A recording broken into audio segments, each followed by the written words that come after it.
শুভ দিন সবাইকে। সকালবেলা ঘুম থেকে ওঠার পরে বিছানা থেকে মাটিতে যখনই পা দেন তখন কি সুই ফোটানোর মতন তীব্র ব্যথা অনুভব হয়?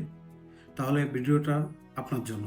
মেডিকেল বিজ্ঞানের ভাষায় এটাকে আমরা বলি প্লান্টার ফাসাইটিস। আমাদের পায়ের তালুতে যে পর্দা বা ফাসা থাকে সেখানে অতিরিক্ত চাপ প্রয়োগ বা ইনফ্লামেশনের কারণে এই ব্যথাটা তৈরি হয়। দীর্ঘদিন যাবৎ ইনফ্লামেশন থাকার কারণে ধীরে ধীরে ওই জায়গাটায় ক্যালসিয়াম জমা হতে থাকে এবং সেখান থেকে হিল স্পার বা হাড় বৃদ্ধি পায়।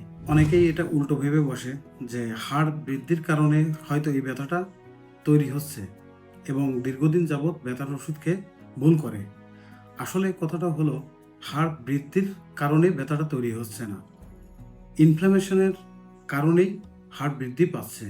আর এভাবে আপনারা ব্যথার ওষুধ দীর্ঘদিন যাবৎ খাবেন না, নিজের ক্ষতি করবেন না।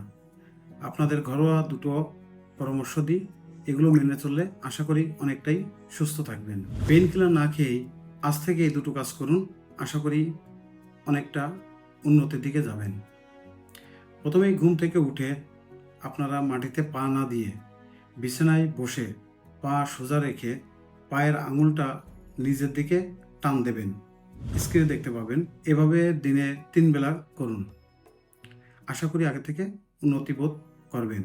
2 নম্বর, ফ্রোজেন পানির বোতল পায়ের তালুর নিচে রেখে সামনে পেছনে করে একটু ম্যাসেজ করুন 10 মিনিট ধরে এবং এটা দিনে 2 বেলা বা 3 বেলা করুন, আশা করি অনেকটাই উন্নতি বোধ করবেন।